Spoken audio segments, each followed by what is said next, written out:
नमस्कार।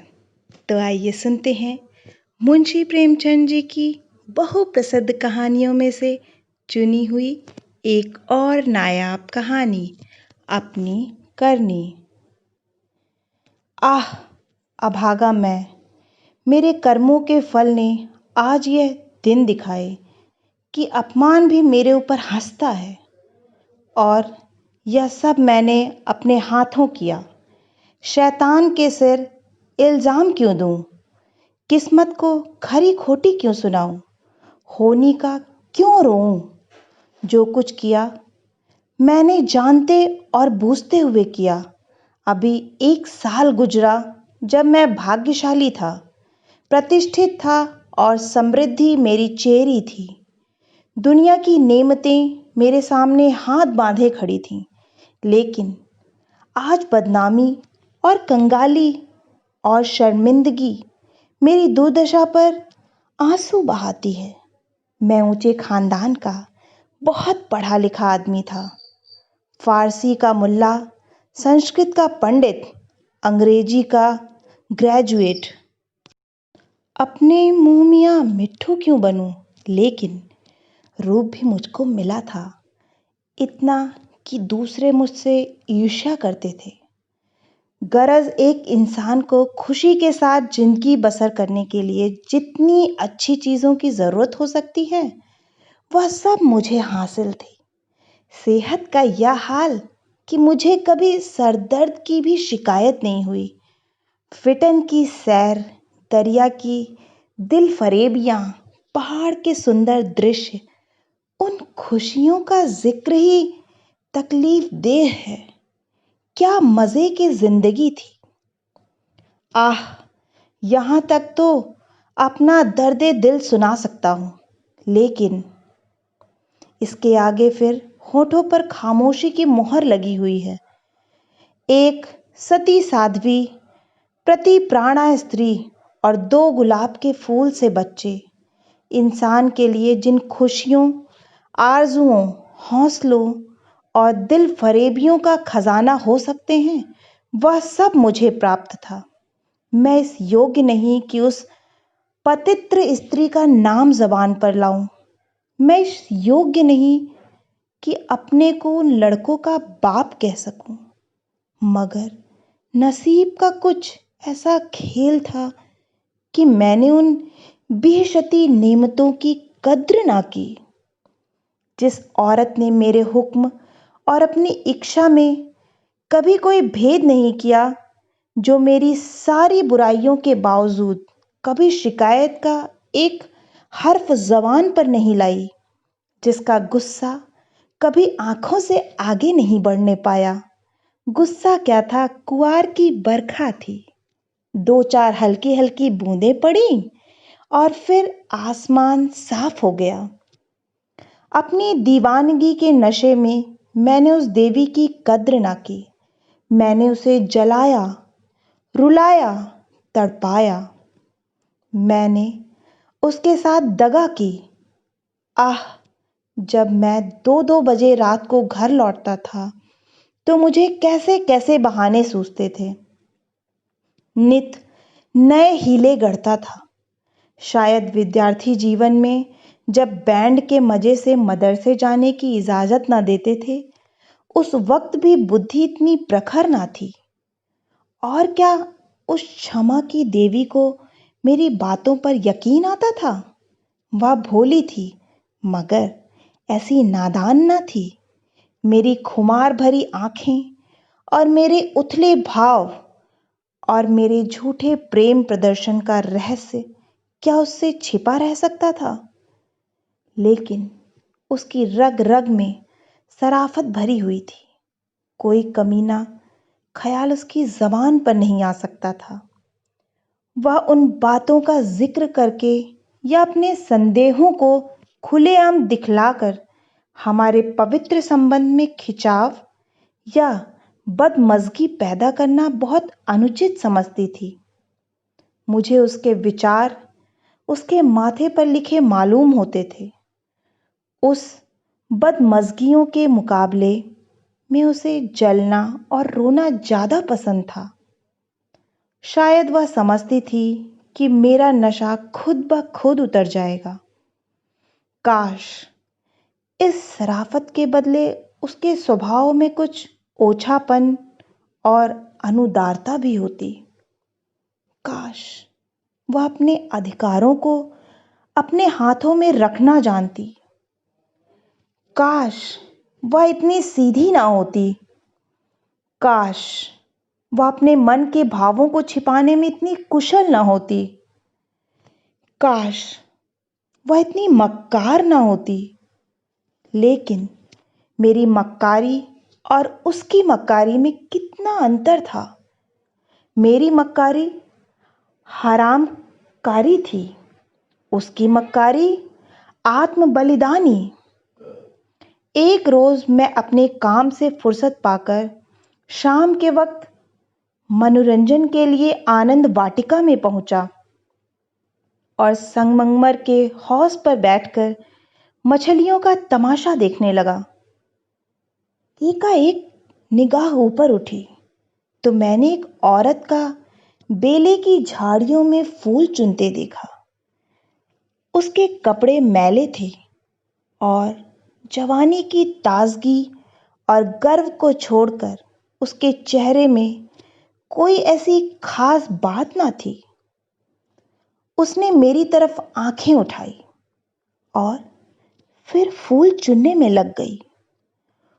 गोया उसने कुछ देखा ही नहीं। उसके इस अंदाज ने, चाहे वह उसकी सरलता ही क्यों ना रही हो, मेरी वासना को और भी उद्दीप्त कर दिया।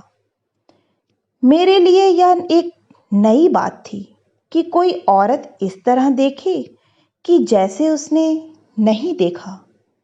मैं उठा और धीरे धीरे कभी जमीन और कभी आसमान की तरफ ताकते हुए बेले की झाड़ियों के पास जाकर खुद भी फूल चुनने लगा। इस ढिठाई का नतीजा यह हुआ कि वह मलिन की लड़की वहां से तेजी के साथ बाग के दूसरे हिस्से में चली गई। उस दिन से मालूम नहीं वह कौन सा आकर्षण था जो मुझे रोज शाम के वक्त आनंद वाटिका की तरफ खींच ले जाता। उसे मोहब्बत हरगिज नहीं कह सकते। अगर मुझे उस वक्त भगवान न करे उस लड़की के बारे में कोई शोक समाचार मिलता तो शायद मेरी आंखों से आंसू भी ना निकले। जोगिया धारण करने की तो चर्चा ही व्यर्थ है। मैं रोज जाता और नए नए रूप धरकर जाता, लेकिन जिस प्रकृति ने मुझे अच्छा रूप रंग दिया था उसी ने मुझे वाचालता से वंचित भी कर रखा था। मैं रोज जाता और रोज लौट जाता। प्रेम की मंजिल में एक कदम भी आगे ना बढ़ पाता। हाँ, इतना अलबत्ता हो गया कि वह पहली सी झझक ना रही। आखिर इस शांतिपूर्ण नीति को सफल बनाने ना होते देख मैंने एक नई युक्ति सोची। एक रोज मैं अपने साथ अपने शैतान बुलडॉग टॉमी को भी लेता गया। जब शाम हो गई और वह मेरे धैर्य का नाश करने वाली फूलों से आंचल भरकर अपने घर की ओर चली तो मैंने अपने बुलडॉग को धीरे से इशारा कर दिया। बुलडॉग उसकी तरफ बाज की तरह झपटा। फूलमती ने एक चीख मारी, 2-4 कदम दौड़ी और जमीन पर गिर पड़ी। अब मैं छड़ी हिलाता बुलडॉग की तरफ गुस्से भरी आंखों से देखता और हाय हाय चिल्लाता हुआ दौड़ा और उसे जोर से 2-3 डंडे लगाए। फिर मैंने बिखरे हुए फूलों को समेटा, सहमी हुई औरत का हाथ पकड़कर बिठा दिया और बहुत लज्जित और दुखी भाव से बोला, यह कितना बड़ा बदमाश है। अब इसे अपने साथ कभी नहीं लाऊंगा। तुम्हें इसने काट तो नहीं लिया? फूलमती ने चादर से सर को ढांकते हुए कहा। तुम ना आ जाते तो वह मुझे नोच डालता। मेरे तो जैसे मन मन भर में पैर हो गए थे। मेरा कलेजा तो अभी तक धड़क रहा है। यह तीर लक्ष्य पर बैठा। खामोशी की मोहर टूट गई। बातचीत का सिलसिला कायम हुआ। बांध में एक दरार हो जाने की देर थी। फिर तो मन की उमंगों ने खुद ब खुद काम करना शुरू किया। मैंने जैसे जैसे जाल फैलाए, जैसे जैसे स्वांग रचे, वह रंगीन तबीयत के लोग खूब जानते हैं। और यह सब क्यों? मोहब्बत से नहीं, सिर्फ जरा देर दिल को खुश करने के लिए, सिर्फ उसके भरे पूरे शरीर और भोलेपन पर रीझ कर। यूं मैं बहुत नीच प्रकृति का आदमी नहीं हूं। रूप रंग में फूलमती का इंदु से मुकाबला ना था। वह सुंदरता के सांचे में ढली हुई थी। कवियों ने सौंदर्य की जो कसौटियां बनाई हैं, वह सब वहां दिखाई देती थी। लेकिन पता नहीं क्यों मैंने फूलमती की धंसी हुई आंखों और फूले हुए गालों और मोटे मोटे होठों की तरफ अपने दिल का ज्यादा खिंचाव देखा। आना जाना बढ़ा और महीना भर भी गुजरने ना पाया कि मैं उसकी मोहब्बत के जाल में पूरी तरह फंस गया। मुझे अब घर की सादा जिंदगी में कोई आनंद ना आता था। लेकिन दिल ज्यों ज्यों घर से उचटता जाता, त्यों त्यों मैं पत्नी के प्रति प्रेम का प्रदर्शन और भी अधिक करता था। मैं उसकी फरमाइशों का इंतजार करता रहता और कभी उसका दिल दुखाने वाली कोई बात मेरी जबान पर ना आती। शायद मैं अपनी आंतरिक उदासीनता को शिष्टाचार के पर्दे के पीछे छिपाना चाहता था।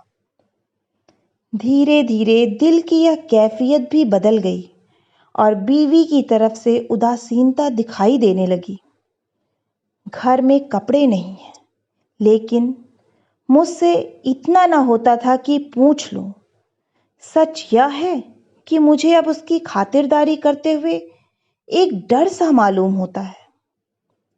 कहीं उसकी खामोशी की दीवार टूट ना जाए और उसके मन के भाव जबान पर ना आ जाएं। यहां तक कि मैंने गृहस्थी की जरूरतों की तरफ से भी आंखें बंद कर ली।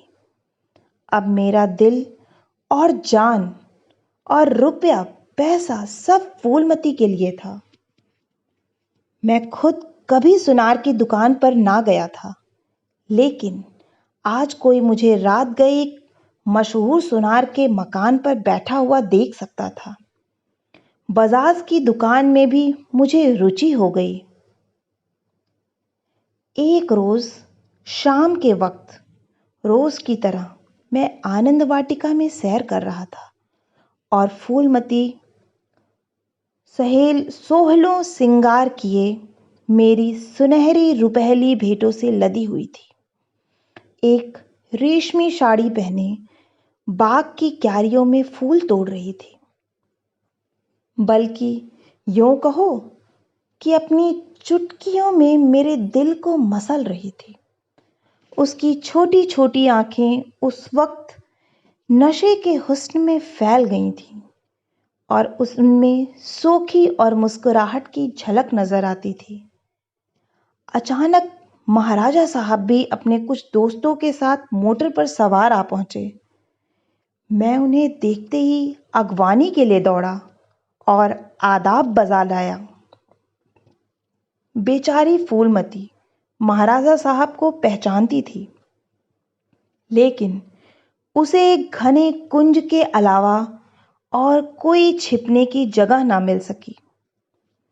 महाराजा साहब चले तो हौज की तरफ, लेकिन मेरा दुर्भाग्य उन्हें क्यारी पर ले चला जिधर फूलमती छिपी हुई थी, थर थर कांप रही थी। महाराजा साहब ने उसकी तरफ आश्चर्य से देखा और बोले, यह कौन औरत है? सब लोग मेरी ओर प्रश्न भरी आंखों से देखने लगे और मुझे भी उस वक्त यही ठीक मालूम हुआ कि इसका जवाब मैं ही दूं, वरना फूलमती ना जाने क्या आफत ढा दे।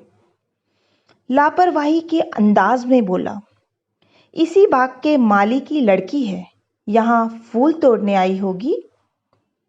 फूलमती लज्जा और भय के मारे जमीन में धंसी जाती थी।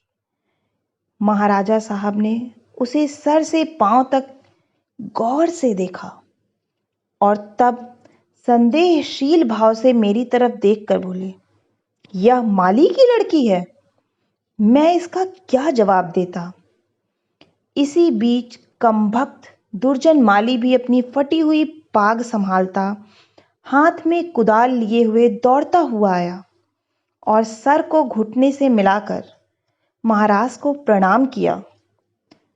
महाराजा ने जरा तेज लहजे में पूछा, यह तेरी लड़की है? माली के होश उड़ गए। कांपता हुआ बोला, हुजूर। महाराज। महाराज, तेरी तनख्वाह क्या है? दुर्जन, हुजूर 5 रुपए। महाराज, यह लड़की कुंवारी है या ब्याही? दुर्जन, हुजूर अभी कंवारी है।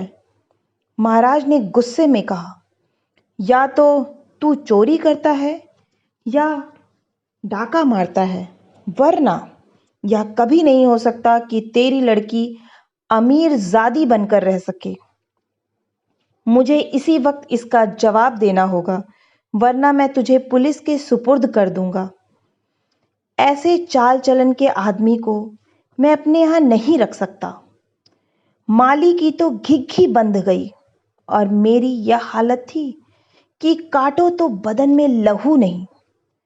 दुनिया अंधेरी मालूम होती थी। मैं समझ गया कि आज मेरी शामत सर पर सवार है, वह मुझे जड़ से उखाड़ कर दम लेगी। महाराजा साहब ने माली को जोर से डांट कर पूछा, तू खामोश क्यों है? बोलता क्यों नहीं? दुर्जन फूट फूट कर रोने लगा। जब जरा आवाज सुधरी तो बोला, हुजूर, बाप दादे से सरकार का नमक खाता हूं। अब मेरे बुढ़ापे पर दया कीजिए। यह सब मेरे फूटे नसीबों का फेर है धर्मावतार। इस छोकरी ने मेरी नाक कटा दी, कुल का नाम मिटा दिया। अब मैं कहीं मुंह दिखाने लायक नहीं हूं। इसको सब तरह से समझा बुझा कर हार गए हुजूर, लेकिन लगता है और आजकल के रईसों और अमीरों को क्या कहूं, दीन बंधु सब जानते हैं। महाराजा साहब ने जरा देर गौर करके पूछा, क्या उसका किसी सरकारी नौकर से संबंध है? दुर्जन ने सर झुकाकर कहा, हुजूर। महाराज साहब, वह कौन आदमी है? तुम्हें उसे बतलाना होगा। दुर्जन, महाराज जब पूछेंगे बता दूंगा। सांच को आंच क्या? मैंने तो समझा था कि इसी वक्त सारा पर्दाफाश हुआ जाता है, लेकिन महाराजा साहब ने अपने दरबार के किसी मुलाजिम की इज्जत को इस तरह मिट्टी में मिलाना ठीक नहीं समझा। वे वहां से टहलते हुए मोटर पर बैठकर महल की तरफ चले। इस मनहूस वाकये का 1 हफ्ते बाद एक रोज मैं दरबार से लौटा तो मुझे अपने घर में से एक बूढ़ी औरत बाहर निकलती हुई दिखाई दी। उसे देखकर मैं ठिठका। उसे चेहरे पर बनावटी भोलापन था, जो कुटनियों के चेहरे की खास बात है। मैंने उसे डांट कर पूछा, तू कौन है? यहां क्यों आई है? बुढ़िया ने दोनों हाथ उठाकर मेरी बलाएं ली और बोली, बेटा नाराज ना हो, गरीब भिखारी हूं, मालकिन का सुहाग भरपूर रहे। उसे जैसा सुनती थी वैसा ही पाया। यह कहकर उसने जल्दी से कदम उठाए और बाहर चली गई। मेरे गुस्से का पारा चढ़ा। मैंने घर जाकर पूछा, यह कौन औरत थी?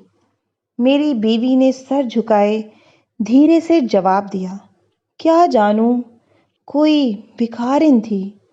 मैंने कहा, भिखारिनों की सूरत ऐसी नहीं हुआ करती। या तो मुझे कुटनी सी नजर आती है। साफ साफ बताओ, उसके यहाँ आने का क्या मतलब था?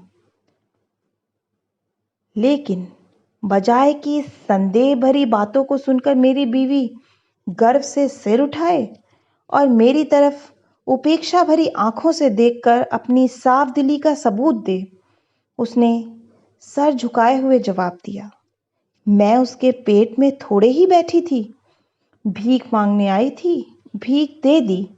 किसी के दिल का हाल कोई क्या जाने। उसके लहजे और अंदाज से पता चलता था कि वह जितना जबान से कहती है, उससे ज्यादा उसके दिल में है। झूठा आरोप लगाने की कला में वह अभी बिल्कुल कच्ची थी, वरना तिरियां चरित्र की थाह किसे मिलती है। मैं देख रहा था कि उसके हाथ पांव थरथरा रहे हैं। मैंने झपट कर उसका हाथ पकड़ा और उसके सिर को ऊपर उठाकर बड़े गंभीर क्रोध से बोला, इंदु, तुम जानती हो कि मुझे तुम्हारा कितना एतबार है, लेकिन अगर तुमने इसी वक्त सारी घटना सच सच ना बता दी तो मैं नहीं कह सकता कि इसका नतीजा क्या होगा। तुम्हारा ढंग बतला रहा है कि कुछ ना कुछ दाल में काला जरूर है। या खूब समझ रखो कि मैं अपनी इज्जत को तुम्हारी और अपनी जानों से ज्यादा अजीज समझता हूँ। मेरे लिए यह डूब मरने की जगह है कि मैं अपनी बीवी से इस तरह की बातें करूं, उसकी ओर से मेरे दिल में संदेह पैदा हो। मुझे अब ज्यादा सब्र की गुंजाइश नहीं। बोलो, क्या बात है? इंदुमती मेरे पैरों पर गिर पड़ी और रो कर बोली, मेरा कसूर माफ कर दो। मैंने गरज कर कहा, वह कौन सा कसूर है? इंदुमती ने संभल कर जवाब दिया, तुम अपने दिल में इस वक्त जो ख्याल कर रहे हो उसे एक पल के लिए भी वहां से ना रहने दो, वरना समझ लो कि आज ही इस जिंदगी का खात्मा है। मुझे नहीं मालूम था कि तुम मेरे ऊपर जो जुल्म किए हैं उन्हें मैंने किस तरह झेला है, और अब भी सब कुछ झेलने के लिए तैयार हूं। मेरा सर तुम्हारे पैरों पर है, जिस तरह रखोगे रहूंगी। लेकिन आज मुझे मालूम हुआ कि तुम खुद हो वैसा ही दूसरों को समझते हो। मुझसे भूल अवश्य हुई है, लेकिन उस भूल की यह सजा नहीं कि तुम मुझ पर ऐसे संदेह ना करो। मैंने उस औरत की बातों में आकर अपने सारे घर का चिट्ठा बयान कर दिया। मैं समझती थी कि मुझे ऐसा नहीं करना चाहिए, लेकिन कुछ तो उस औरत की हमदर्दी और कुछ मेरे अंदर सुलगती हुई आग ने मुझसे यह भूल करवाई। और इसके लिए तुम जो सजा दो वह मेरे सर आंखों पर। मेरा गुस्सा जरा धीमा हुआ। बोला, तुमने उससे क्या कहा? इंदुमती, घर का जो कुछ हाल है, तुम्हारी बेवफाई, तुम्हारी लापरवाही, तुम्हारा घर की जरूरतों की फिक्र ना रखना, अपनी बेवकूफी का क्या कहूं। मैंने उसे यहाँ तक कह दिया कि इधर 3 महीने से उन्होंने घर के लिए कुछ खर्च भी नहीं दिया, और इसकी चोट मेरे गहनों पर पड़ी। तुम्हें शायद मालूम नहीं कि इन 3 महीनों में मेरे 450 रुपए के जेवर बिक गए। ना मालूम क्यों मैं उससे यह सब कुछ कह गई। जब इंसान का दिल जलता है तो जबान तक उसी आंच आ जाती है। मगर मुझसे जो कुछ खता हुई उससे कई गुनी सख्त सजा तुमने मुझे दी है। मेरा बयान लेने का भी सब्र ना हुआ। खैर, तुम्हारे दिल की कैफियत मुझे मालूम हो गई। तुम्हारा दिल मेरी तरफ से साफ नहीं है। तुम्हें मुझ पर विश्वास नहीं रहा, वरना एक भिखारिन औरत के घर से निकलने पर तुम्हें ऐसे सुबह क्यों होते? मैं सर पर हाथ रखकर बैठ गया। मालूम हो गया कि तबाही के सामान पूरे हुए जाते हैं। दूसरे दिन मैं ज्यों ही दफ्तर में पहुंचा, चौबदार ने आकर कहा, महाराज साहब ने आपको याद किया है। मैं तो अपनी किस्मत का फैसला पहले से ही किए बैठा था। मैं खूब समझ गया था कि वह बुढ़िया खुफिया पुलिस की कोई मुखबिर है जो मेरे घरेलू मामलों की जांच के लिए तैनात हुई होगी। कल उसकी रिपोर्ट आई होगी और आज मेरी तलबी है। खौफ से सहमा हुआ, लेकिन दिल को किसी तरह संभाले हुए कि जो कुछ सर पर पड़ेगी देखा जाएगा। अभी से क्यों जान दूं। मैं महाराजा की खिदमत में पहुंचा। वह इस वक्त अपने पूजा के कमरे में अकेले बैठे हुए थे। कागजों का एक ढेर इधर उधर फैला हुआ था और वह खुद किसी ख्याल में डूबे हुए थे। मुझे देखते ही वह मेरी तरफ मुखातिब हुए। उनके चेहरे पर नाराजगी के लक्षण दिखाई दिए। बोले, कुंवर श्याम सिंह, मुझे बहुत अफसोस है कि तुम्हारी बाबत मुझे जो बातें मालूम हुई वह मुझे इस बात के लिए मजबूर करती हैं कि तुम्हारे साथ सख्ती का बर्ताव किया जाए। तुम मेरे पुराने वसीदार हो और तुम्हें यह गौरव कई पीढ़ियों से प्राप्त है।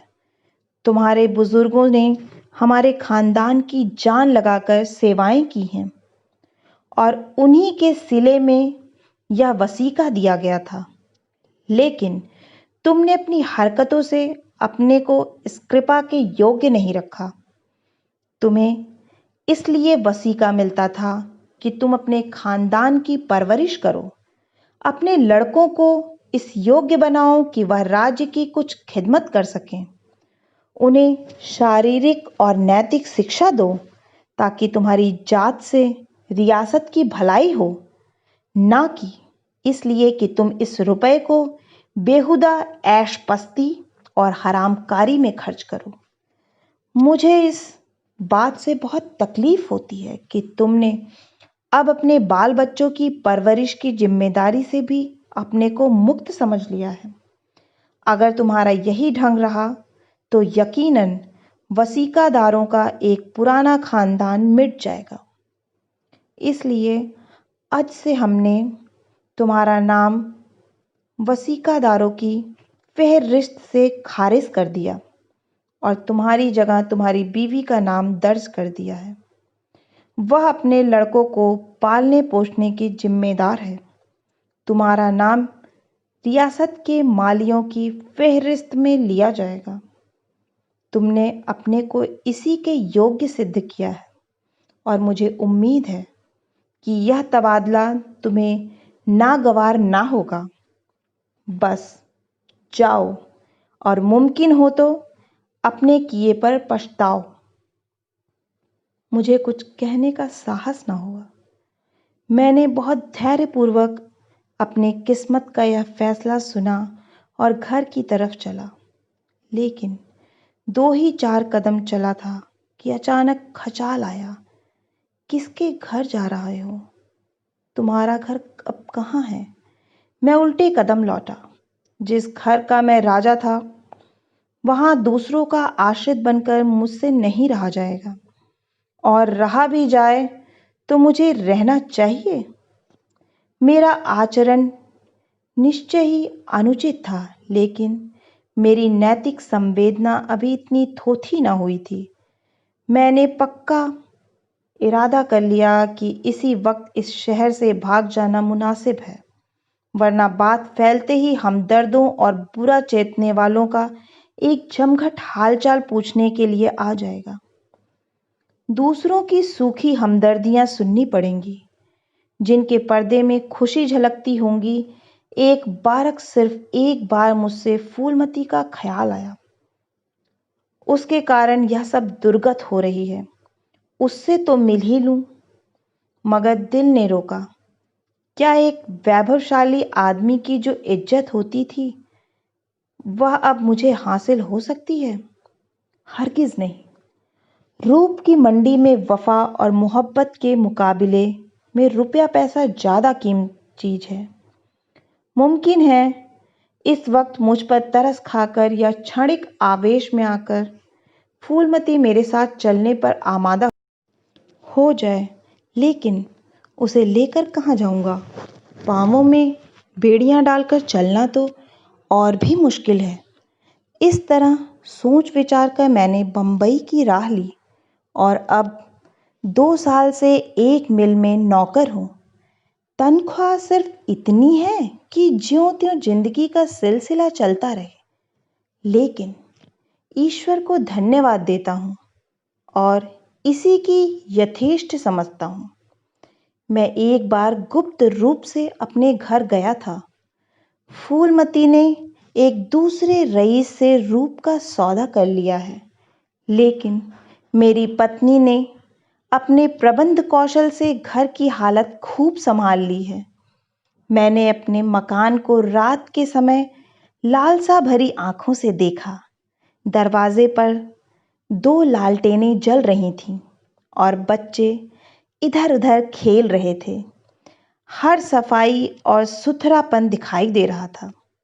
मुझे कुछ अखबारों के देखने से मालूम हुआ कि महीनों तक मेरे पते निशान के बारे में अखबारों में इश्तिहार छपते रहे, लेकिन अब यह सूरत लेकर मैं वहां क्या जाऊं और यह कालिख लगा मुंह किसको दिखाऊं? अब तो मुझे इसी गिरी पड़ी हालत में जिंदगी के दिन काटने हैं, चाहे रोकर काटूं या हंसकर। मैं अपनी हरकतों पर अब बहुत शर्मिंदा हूं। अफसोस मैंने उन नेमतों की कद्र ना की, उन्हें लात से ठोकर मारी। यह उसी की सजा है कि आज मुझे यह दिन देखना पड़ रहा है। मैं वह परवाना हूं, मैं वह परवाना हूं जिसकी खाक भी हवा के झोंकों से नहीं बची।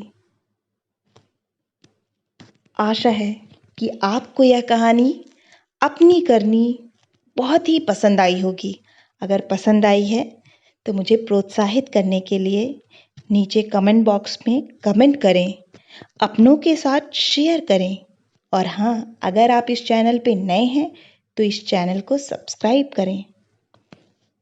आगे आने वाली और भी अच्छी अच्छी कहानियों को सुनने के लिए आप सभी से बहुत बहुत आग्रह है। धन्यवाद।